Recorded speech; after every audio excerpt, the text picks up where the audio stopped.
1997년 뉴스룸 지금 시작합니다. 역시 수리 PD와 제사장이 함께하는 뉴스룸은 이게 똑바로 해야지. 이게 뭐야? 이게 다시 합시다. 뉴스룸은 1990년부터 매년 주요한 뉴스를 뽑아서 같이 다뤄보고 있습니다. 이거 영어 자막 달아서 나간다는 거 알고 계셨어요? 진짜로? 영어 자막해서 달면은 그때부터는 구글 인공지능이 다 번역해서 딴 자막들은 자기네가 볼 수 있대, 자동 번역으로. 영어 번역? 어. 돈 들 것 같은데? 진짜 이렇습니다, 여러분. 어쨌든 돈 좀 들여서 탕구로 이런 것도 하고 다 하죠. 산스크리트어 이런 예, 걸로, 산스크리트도 알겠습니다. 하고. 드디어 마지막 뉴스입니다. 왜요? 97년의 마지막 뉴스. 우리 방송 종료하는 건 아니고요. 예. 아니 또 무실 뻔했잖아요. 자꾸 네. 종료한다는 얘기 하지 마세요. 아니, 어마어마한 뉴스 준비하셨다고 얘기 좀 들었어요. 저요. 네네. 제가 그렇습니까? 제가 그렇습니다. 네. 97년에 엄청난 게 많지 않습니까? 엄청나게 아예 많았죠. 붙어 있었고. 네. 하지만 97년에 이 사건이라고 하면 정말 그 시대를 살았던 사람들은 누구나 떠오르는 이미지가 있습니다. 어마어마한 사람입니다. 근데 그런 사건이 있었나? 왜냐하면 IMF가 거의 다 묻어버리지 않았어요? 근데 그러니까. IMF에게 묻히지 않은 사건이 오 진짜 그런 게 어디 있어? 얘기를 생각해보면 그렇기도 해. 나게. 맞죠? 깜짝 놀랍니다. 이미 사람들은 이제 타이틀을 보고 들어왔으니까. 그렇죠. 네. 자, 97년 1월 20일 신창원이 탈옥을 합니다. 신창원. 그 무슨 뭐 별명도 있지 않았어요? 무슨 원숭이 뭐 그런 게 있지 않았나요? 원숭이 중에 이제 탈옥한 원숭이가 어떤 신창원 이름을 딴 어떤 그런 것들이 있어요. 그래요? 근데 제가 놀라운 거는 네. 지금 우리 제작에 참여하고 있는 제작진 분들 중 한 분께 그거를 위주로 이제 자료를 준비하려고 네. 신창원이 누군지 아세요? 했더니 가수인가요라고 했나요 아까? 네, 가수. 가수요? 가수. 신창호 가수? 차라리 아, KTX 진짜? 여기다라고 했으면 제가 이해했을 것 같은데. 그러니까 이걸 이제 20대이신 분들은 전혀 모르시는. 그렇죠. 내용이거든요. 신창원이 어떤 사람인지 기본 정보를 드리면 우리가 앞으로 이제 좀 상상해 볼 수 있겠죠. 한번 그렇죠. 말씀을 드리도록 하겠습니다. 1967년 5월 28일생입니다. 전라북도 김제에서 출생을 했고요. 신장 174cm, 체중은 73kg, 그리고 소심한 A형입니다. A형. 나 과학. 네. 그 죄명이 사실 이것조차 사람들이 많이 궁금해요. 탈주범, 탈옥을 했다. 요게 유명하지. 그렇지. 처음부터 무슨 죄를 지어서 들어갔냐? 가 좀 익숙하지 않거든요. 그러니까요. 그렇죠. 절도랑 그다음 강도치사입니다. 절도 때는 이제 따로- 감옥에 간 건 아니었고. 아니 그때도 감옥을 갔었고 갔다가 나왔어. 이것저것 제목이 있었는데 마지막에 우리가 알고 있는 그 무기징역에 이르기까지 뭔가 흉악 범죄를 저질렀을 거다 생각하잖아요. 그게 바로 강도치사입니다. 근데 그건 좀 자세히 말씀을 드릴게요. 강도치사라고 하는 거는 강도 살인과는 좀 하다가 다른 거죠. 그다음에 네. 다치겠다라는 거구나. 그렇죠. 네. 근데 무기징역이 나왔어. 그래 죽게 만들었습니다. 네. 그리고 아, 그 그러면 과정에서 흉악법이라고 할 수 있긴 있네요. 미리 말씀을 드리자면 공범 3명이 있어요. 4명이서 이제 강도를 저질러요. 근데 4명 중에 1명이 살인을 합니다. 그리고 신창원은 그 옆에 있었던 거고 확실하게 밝혀지기로 찌르지 않았다라고 하는 사실, 그러니까 신창원은 죽이지 않았다라고 하는 사실까지 전부 다 밝혀져요. 재판상에서도. 그러니까 이태원 살인 사건이랑은 좀 다르네요. 다르죠. 네, 누가 했는지 모르겠는 것이 아니라 그리고 이태원 네. 살인 사건이 잘 말씀하셨는데 같은 97년이잖아요. 그렇죠. 그런데 형량에 좀 차이가 있어요. 분명히 찌르지 않았고 하지만 모의해서 특수강도 같이 이렇게 밤중에 강도를 한 건 맞거든요. 공범 2명이 15년의 형량이 나와요. 그리고 지금 다 출소를 했습니다. 그리고 신창원은 무기징역이었고 그리고 그러니까 주범이 1명 있잖아요. 그 주범은 형량이 뭔지 아무리 찾아봐도 안 나와요. 뒤에 다른 얘기로 어느 변호사분이 어떤 방송에 나와서 얘기하시는 걸 들어보니까 본인도 찾아봤는데 한 번에 안 나오더라. 근데 듣기로는 그 정관예우 변호사를 사서 오히려 그분은 생각보다 형이 적게 나왔다라는 얘기까지만 있는데 그거에 대해 기사를 못 찾았어요, 저도. 진짜. 그러니까 어쨌든 간에 무기징역이 나왔고 확실한 건 본인이 죽인 것은 아니다. 네. 그리고 과거에 어떤 범죄들을 저질렀는지 보면 어떤 사람인지 좀 나올 것 같아요. 그 형량은 무기징역에 플러스 22년 6개월이 추가가 됐어요. 왜일까요? 이거 뭐라고 해야지? 보석으로 못 나오게 하거나 아, 사면돼서 나오지 못하게 하려고. 네, 탈옥해서. 아, 탈옥해서 그러면서 2년 탈옥해서. 6개월을 도망 다녔기 때문에 그거에 대해서 죄를 물은 거예요. 그러니까 그 자리에서 바로 그렇게 된 게 아니라 네. 그 이후에 이렇게 됐던 거죠. 맞습니다. 무기징역 플러스 22년 6개월. 하지만 어쨌든 무기징역이라는 건 종신형이랑은 다르잖아요. 그렇죠. 그래서 이제 기한을 정해두지 않고 있는 것이기 때문에 어쩌면 사실 정말 특별 사면으로 나올 가능성이 있을 수도 있겠지만 그 후에 이제 22년 6개월까지 추가가 됐기 때문에 사실 불가능하다라는 그럼 생각이 지금 듭니다. 감옥에. 감옥에 있습니다. 근데 뒷부분에 이제 최근에 어떻게 지내는지 많은 사람들이 궁금해요. 왜냐하면 정말 반짝하고 모든 사람들 공포에 떨게 하고 여러 가지 실시간으로 보면서 잡힐 뻔 하다가 경찰이랑 격투 끝에 또 도망가고 이걸 되게 많이 했어요. 그다 마지막에 잡혔을 때 그 패셔너블한 티셔츠 이게 굉장히 이제 사람들한테 뇌리 강에 박혔잖아요. 맞아요. 그 후에 조용히 살고 있는 것처럼 느껴지는데 그 삶까지 한번 보면 우리가 뭐 궁금한 사람 중에 한 명이니까 그 현상금이 탈옥 초기에는 1,000만 원에서 시작을 했습니다. 네. 근데 나중에 이제 인상이 돼요. 그래서 5천만 원까지 이게 당시까지 역대 최고의 현상금이었다고 얘기를 하고요. 97년이니까. 워낙에 이제 흉악범이 도망 다니니까 97년 1월 20일 날 제가 지금 다루고 있는 게 탈옥이에요. 네. 그 다음에 99년 7월 16일 날 잡히게 됩니다. 아, 탈옥을 한 거구나. 네, 탈옥을 한 겁니다. 잡힌 게 아니고. 그래서 예. 총 탈옥했었던 기간이 907일이에요. 예. 그래서 뒤에서도 조금씩 언급이 되겠지만 신창원 907일의 고백이라는 책도 있습니다. 근데 이거는 신창원이 직접 썼다기보다는 그 신창원의 변호사가 썼는데 당연히 신창원이 생각했던 그 이야기들 그리고 자기 겪었던 이야기들을 고백을 듣고서 쓴 책인 거죠. 거기서 상당 부분 많이 좀 얻었고요. 자료에서 이제 대부분 기사를 참조를 했습니다. 네. 근데 기사도 크로스 체크를 이제 해보시면 아시겠지만 처음부터 틀려요. 뭐가 틀리냐면 처음부터 3남 1녀냐 4남 1녀부터 기사마다 다르게 나와요. 여러분 이건 감안해 주시기 바라고. 네, 그렇죠. 네. 그래서 신창원은 부산 교도소를 탈옥한 다음에 907일 만에 검거된 희대의 탈주범이다라고 그냥 이렇게 딱 한 문장으로 얘기할 수 있을 것 같아요. 네, 네. 탈주범인 거에 포인트가 있는 것 같고요. 네. 흉악범인가 여부는 좀 이따 따져보도록 하고 네. 당시 신창원 신드롬이 일 정도로 대단한 이제 화제 인물이었던 거는 다 아시죠? 기억하시죠? 네. 그리고 신창원이 검거되던 날 입었던 그 티셔츠가 텔레비전에 나와서 그것도 엄청난 화제가 됐었죠. 지금 봐도 와 당시 저런 셔츠를 어떻게 입었을까? 명품 셔츠였다고 해요. 이탈리아의 그래요? 모 브랜드 미에보르분드? 미소니였나? 어디서 얻은 거죠? 산 거죠. 본인이 산 거예요? 돈 많습니다. 아, 느낌이 있구나. 그래요?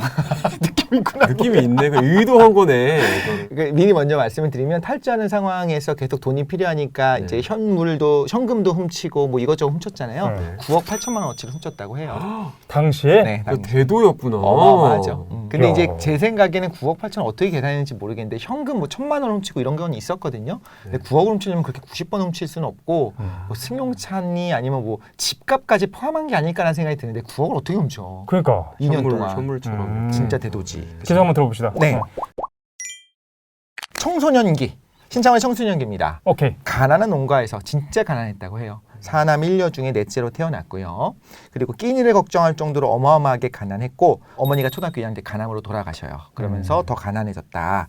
초등학교 3학년 때 이제 수업료와 급식비 독촉을 계속 견디다 못해 학교를 결석을 합니다. 그 당시 그랬다고 해요. 예전에 육성회비 못 내면 나와서 망신 주고 그랬죠. 최 사장님이 경험했었어요. 난 육성회비 못 내가지고. 그 정도면 사실 신창원 시대는 훨씬 더 심했을 수 있겠죠. 그때 이제 결석을 시작하면서 좀도둑질을 하고 그거로 끼니를 때우기 시작했던 삶이 시작된 거고요. 초등학교 4학년 때 이제 그 아버지가 재혼을 합니다. 어머니가 돌아가신 지 2년이 지났죠. 근데 그 새엄마가 이거 신창원 말입니다. 신창원 피셜. 새엄마가 자기의 자녀만 챙기고 신창원 동생이 심하게 열이 나서 약을 사와야 되는데도 이제 거들떠도 안 봤다고 해요. 신창원이 화가 나서 부엌에서 칼 들고 와서 내일까지 집 나가라 막 이렇게 했대요. 그러고 나서 그 다음날 새엄마가 죽은 엄마의 친엄마의 폐물을 모두 가지고 이제 떠난 사건이 일어나요. 그래요? 또 폐물을 가지고 떠났구나. 그래서 이제 아버지가 신창원을 매구 폭행을 하고 그래서 아버지에 대한 반발심과 증오가 이때부터 점점 커졌다라고 본인은 이제 이야기를 합니다. 가정생활이 불행했네. 불행했다는 거에 대해서 아무도 그러니까 반박하지 못할 정도로 맞는 것 같고 초등학교 5학년 때 이런 일이 벌어집니다. 선생님이 누구야? 돈 안 가져왔는데 뭐하러 학교 와? 빨리 꺼져. 이렇게 폭언을 했어요. 옛날에 그랬어. 실제로 신창원 907일 고백에 딱 이런 글이 있어요. 이거 굉장히 유명한 글이에요. 지금 나를 잡으려고 군대까지 동원하고 엄청난 돈을 쓰는데 나 같은 놈이 태어나지 않는 방법이 있다. 내가 초등학교 때 선생님이 너 착한 놈이다 하고 머리 한 번만 쓸어주었으면 여기까지 오지 않았을 것이다. 하지만 5학년 때 선생님이 새끼야 돈 안 갖고 왔는데 뭐하러 학교 와? 빨리 꺼져라고 소리쳤는데 그때부터 마음속에 악마가 생겼다. 저 어렸을 때는 네. 이제 듣고 나서 핑계라고 생각했던 것 같아요. 아니 뭐 범죄자가 자기를 미화시키기 위해서 핑계를 대는 게 아닌가? 근데 살다 보니까 네. 이럴 수도 있을 것 같다라는 생각이 좀 많이 들긴 들어요. 핑계를 대는 사람도 분명히 있고 그렇죠. 원래 태어날 때부터 악하게 태어난 사람도 있을 수 있겠다는 생각까지도 들어요. 어쩌면 조심스럽게 얘기하겠지만 제가 미리 말씀드리지만 신창원의 어떤 전체적인 삶과 어떤 범죄를 저질렀는지도 보면 과연 악마 같은 사람이었냐에 대해서 조금 저는 조심스럽지만 좀 너무 그 이 사람이 선하냐 악하냐 평가하려고 하지 말고 그렇죠, 예. 뭐 이 사람이 자신에 대해서 고백한 내용을 좀 들어본다라고 생각하고 듣는 게 좋을 것 그런 게 같아요. 좋을 것 같습니다. 중학교 진학한 지 이제 석 달 만에 퇴학을 당하게 됩니다. 근데 이게 중2 때 중퇴라는 글도 있어요. 그러니까 아티클이 다 달라서 뭘 못 믿을지 모르겠지만 14살에 처음으로 이제 경찰서에 끌려가게 됩니다. 이게 청소년기입니다. 뭐 이런 얘기를 해보면 좋겠죠. 어린 시절에 감정적인 학대를 분명히 받았고 쉽게 얘기할 수 있는 건 이겁니다. 감정적 학대받은 사람 그 당시에 많았어. 하지만 다 엇나간 건 아니야. 그러니까 이 사람들이 그 삶에 대한 책임을 져야 돼라고 하는 것도 물론 옳은 말이기도 한데 그렇죠. 반대로 다른 환경에서 태어났으면 분명히 범죄를 저지르지 않았을 사람들도 많이 있거든요.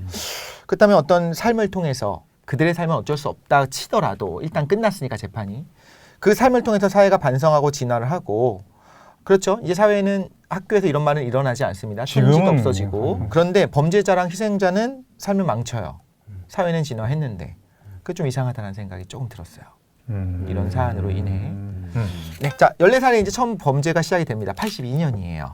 82년에 학창 시절에 절도를 하자 잡혔습니다. 근데 그게 뭐였느냐? 친구들과 수박 서리를 하다 잡혔다고 해요. 되게 소소하다. 그렇죠. 좀 들어볼게요. 왜 그러냐면 소소한데 우리가 생각하는 서리랑 좀 달랐을 수도 있겠다는 생각도 그럴 수도 들고 있네. 장난처럼 한 통이 아닌 다른 거였을 수도 있겠죠. 어쩌면. 그렇죠. 근데 문제는 경찰이 훈방 조치를 합니다. 네. 그러면 이때는 어쩌면 또 그게 소소함이라는 어떤 간접 증거일 수도 있겠죠. 또 대도같이 막 밭에 있는 거 전부를 막 밭대기를 그치. 했으면 훈방 조치는 안 했겠죠. 우리가 잘못 생각하는데 뭐 수박서리 하면 낭만적으로 생각하잖아요. 아니 이거 하면 큰일 나. 맞아요. 혼나고 막 그 장난 그거는 아니었어. 저도 아는데 우리가 알고 있는 막 폐물 훔치거나 더 문제가 악한, 큰 것보다는 그럴 것보다는 소소한 거 아닌가라고 생각을 뭐, 하게. 그럴 수도 있죠. 생각하기 나름이면 저도 거기 좀 동의를 하고 네. 왜 우리 어렸을 때는 자전거 훔치는 거에 대한 죄책감이 없었잖아요. 그거 굉장히 큰 범죄잖아요. 많이 그렇지. 했다고 그래서. 아 그래. 당했었지. 집에 아주 그냥 중국 도자기 널려 있듯이 자전거가 널려 있다고. 너무 많았다고 주차를 못했다고 했다고. 아우 자전거 지겨워. 네. 아버지가 소년원에 보내달라 끌고 데리고 갑니다. 경찰서에. 세 굳이 사람이 그러면 되기를 훈방이 됐는데 끌고 갑니다. 왜 그래? 그래서 세 사람이 되기를 갈망하기 때문이었을 수도 있고 분명히 도둑질하는 버릇이 있었던 거예요. 계속 좀도둑질 해갖고 먹고 막 이런 게 있었으니까 그걸 고치기 위해서였을 수도 있고 아까 아버지가 어떤 삶을 살았는지 그리고 신창원이 아버지에 대한 미움이 있는 걸 생각해 보면 우리가 그건 각자 판단을 할 수 있을 것 같아요. 중간 어딘가 있겠지. 그렇죠. 신창원이 이제 소년원에 갔잖아요. 뭘 하느냐? 다른 범죄를 배우죠. 그리고 범죄자들이랑 지내면서 이게 제일 큰 문제 중에 하나인데 죄책감이 무뎌집니다. 범죄를 저지르는 청소년들끼리 모아놨어요. 너 뭐 하다 왔냐? 이거 했어. 너도 뭐 해야 돼? 다 그거 했대. 그럼 여기 죄책감이 생길까? 내가 정말 잘못했구나. 내가 사회의 쓰레기 같은 사람이었구나. 정말 반성하고 새 사람을 살아야겠다라고 생각하기가 오히려 쉽지 않지 않을까요? 그렇지. 그래서 큰 집이라고 이야기하고 오히려 최대한 교도소를 보낸다든가 소년 보내는 거를 막으려고 하는 이유 중에 하나가 이거라고 하는 분도 있던데 네. 어쨌든 죄책감이 무뎌졌을 거라고 이건 제 생각입니다. 신창원이 다시 학교로 돌아가지도 못하고 이제 주변에서는 야 쟤랑 어울리지 마 그렇지. 이렇게 시작하죠. 그렇지. 그럼 신창원은 뭘 할 수 있죠? 할 수 있는 게 없지. 그런데 자기랑 얘 낙인 효과잖아요. 네. 신창원은 학교를 나가지 않거나. 학교 안 나가요 이미. 그러면은 좀 불량한 불량한 애들이랑 모여가지고. 비슷한 처지. 딸 소년원 출신 그 사람들이랑 어울리기 시작하는 어쨌든 겁니다. 편이 필요하긴 하니까. 그럼요. 혼자 못 살죠. 그렇죠. 그래서 신창원은 무작정 서울로 올라갑니다. 아버지가 사랑으로 안아준 건 아닌 것 같은 느낌은 들어요. 어쨌든 출소하자마자 서울로 올라가서 자 82년이었어. 아까 14살. 그 1983년 1년 지난 다음 바로 절도죄로 검거가 됩니다. 자 말씀을 드릴게요. 신창원은 총 전과 7범입니다. 아주 흉악하죠. 많이 하긴 했네요. 그럼요. 82년 7월에 아까 말씀드렸던 특수절도죄로 소년원에 처음 들어갔고요. 83년에 16살에 그러니까 징역 8월 6 집행유예 1년이 나옵니다. 집행유예였어요 이때는. 그냥 절도를 3번을 합니다. 84년 또 1년 뒤입니다. 단기 1년, 장기 10년이 나와요. 단기 1년, 장기 10년이 뭐야? 1년은 무조건 살아야 되고 그 다음에 그 상황 봐서 10년까지 최장 10년까지 가는 거예요. 그런 게 있어요? 태도를 보면서. 1년 하고 나왔어요. 85년에 또 범죄를 저지르거든요. 대단하다. 나오자마자 1년 후에 특가법이 이때는 적용이 됩니다. 그래서 징역 3년이 나와요. 특수 범죄에 대한 가중 네, 가중 처벌이 됐는데 계속 이제 3번의 전과가 있고 이걸 포함했는지는 그리고 징역 3년이 나오고 그다음 폭력 전과 1회가 있습니다. 네. 또 한 번은 도로교통법에서 사고를 야기하고 도주한 걸로 1회가 있어요. 자 여기까지 흉악하죠. 89년 9월에 강도치사죄로 이제 무기징역이 선고가 되는 겁니다. 저는 솔직히 말씀드리자면 좀 기구하다. 절도가 처음에 시작은 확실한 건 처음에 시작은 정말 입에 풀칠을 못해서 배고픈 가운데 이제 서리하면서 시작된 것이 맞다는 생각이 들고요. 그러면서 점점 범죄에 무뎌지고. 나는 이 얘기를 들으면서 문제가 있다고 생각이 드는데. 뭐? 아니 이제 서울로 이제 와가지고 상경해가지고 음. 뭐 친구들과 뭐 어렸을 때 잠깐 그럴 수도 있겠다는 생각이 드는데 그러면 거기서부터 자신이 일을 하거나 그 당시에 뭐 청년 취업 뭐 그런 게 아니라 뭔가 자신이 노력하면은 먹고 살 수 있고 성공할 수 있다라는 그런 분위기도 있었고. 그럼요. 근데 그런 거를 선택하지 않고 계속해서 교도소를 왔다 갔다 하면서도 그걸 하지 못하고 있는 거잖아. 그러니까 이게 근본적인 문제가 있네라는 생각이 난다는데. 저는 동의합니다. 사실 그래서 서울 와서도 너무 힘들었으니까 했겠지라고 그걸 선의로 볼 수는 말이 안 없어요. 돼. 그리고 계속 그렇죠. 들락날락했으니까 제가 말씀드린 건 처음 시작은 그렇게 된 것이 맞고 가난과 배고픔을 시작한 건 맞고 제가 생각할 땐 요 포인트예요. 더 범죄에 무뎌졌다는 거예요. 그치. 그냥 뭐 훔치고 좀 들어갔다 나오고. 그리고 그런 환경에 계속 노출이 되어 있었기 때문에 자기가 가장 빠르게 먹고 살 수 있는 방법에 대해 생각을 하게 된 것 같은데요. 범죄성이 글쎄요. 없다고 말할 수는 없는 것 같아요. 저는. 없지. 그럼 모여가지고 뭔가- 우리 막노동이라서 해서 살아보자. 뭐라도 그치. 신문 배달이라도 시작해보자라고 할 수 있는 사람도 있고 그렇죠. 어떤 사람은 야 한탕 털어보자 음. 했을 수도 있으니까. 그리고 80년대라고 한다면 그러면은 뭔가 자신이 노력하려고 하는 사회적 분위기가 형성돼 있었을 텐데. 생각해보면 우리는 오션스 11을 보면서 네. 즐거움을 느끼고 오락성을 물론 느끼긴 하지만 그렇지. 그런 사람들도 있을 수 있다고 생각하잖아요. 또 내가 가장 잘할 수 있는 것 그리고 가장 빠르게 많이 벌 수 있는 방법을 택한 걸 수도 있으니까 물론 이제 저는 신청으로 뭐 인정한다 이게 아니라 그렇지. 네. 차장님이 말씀하신 삶이 전 인간적인 삶이라고 생각을 하는데 거기서 벗어난 인생도 있을 수 있겠다라고 생각도 들거든요. 그래? 오히려. 그리고 또 처벌을 하는 거 물론 근본적으로 문제는 그거에 있죠. 대해서 네. 우리가 동의하는 거니까. 오케이, 그렇다고 다 알겠습니다. 봐줄 거냐 이럴 수는 없죠. 예. 자 어쨌든 89년 9월에 강도치사로 무기징역에 성공이 됐다고 했잖아요. 네네. 자 강도치사 부분에 대해 말씀을 드릴게요. 후견인 최일도 목사님이 있습니다. 후견인 최일도 목사가 이런 말을 해요. 근데 신창원은 사람을 죽인 일이 없었어요. 다른 사람이 죽인 건데 무기징역을 때리니까 억울하다고. 나는 사람 일을 죽인 일이 없는데 왜 이렇게까지 형량을 무겁게 하냐고 탈옥을 한 동기가 그것이다. 그거잖아요. 이렇게 이야기를 합니다. 계속 억울하다는 이야기를 했고 아까 말씀드린 것처럼 오히려 주범은 정관 변호사를 써서 형을 낮게 받았다는 이야기가 있는데 그건 제가 확인은 못했습니다. 안 나와요. 그러니까 그 공범 15년 산 사람들만 나오게 되고 그런데 이제 89년 3월 28일입니다. 신창원의 3명이 문구점을 운영하는 피해자를 상대로 성북구 도남동 주택가에서 강도 행각을 벌입니다. 그때 주범인 김양훈이 피해자를 살해를 해요. 그리고 신창원이 분명히 옆에 있었고 같이 강도에 가담한 것도 사실입니다. 전부 다 사실이에요. 신창원은 근데 3명이 바로 잡히는데 며칠 있다 잡히는데 신창원은 도주에 성공을 합니다. 그때부터 성공을 하네요. 네, 도주를 잘 했다가 도망치는구나. 굉장히 잘 도망쳐요. 놀라울 정도로 반년 뒤에 체포가 되고요. 그 다음에 이제 신창원이 공범으로 무기징역을 받는 겁니다. 근데 이것도 이제 도주까지 했다가 6개월 뒤에 잡힌 것도 분명히 선고에 영향을 주지 않았을까라는 생각이 살짝 들긴 하는데. 그리고 앞에 범죄가 너무 자잘하기도 하지만 많아. 맞죠. 그것도 맞습니다. 그리고 의도가 다분하기 때문에 그런 것들도 충분히 가중됐을 거예요. 그리고 교화가 계속 안 되고. 맞아요. 교화가 안 되는 것도 보이죠. 그 사회와 이제 격리를 해야겠다 생각했을 수도 있겠죠. 탈옥 동기에 대해서는 최일도 목사님이 증언하신 것도 있고 또 신창원이 수기에 남긴 거를 보면요. 교도소에서 굉장히 혹독하게 대우를 했다고 해요. 교도소를 왔다 갔다 여러 번을 하거든요.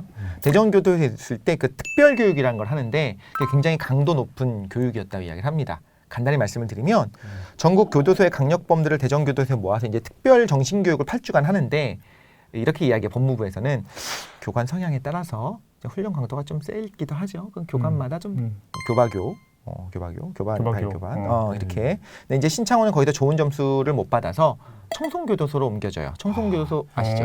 되게 유명하지 않아요? 그렇죠. 가장 어떻게 보면 흉악한 사람들만 모아놓고 혹은 탈주했었던 사람이라든가 이런 사람들을 모아놓은 교도소인데 지금 경북 북부교도소고요. 흉악범, 죄질이 나쁜 범죄자, 탈옥을 시도한 사람 이런 사람들이 이제 들어가요.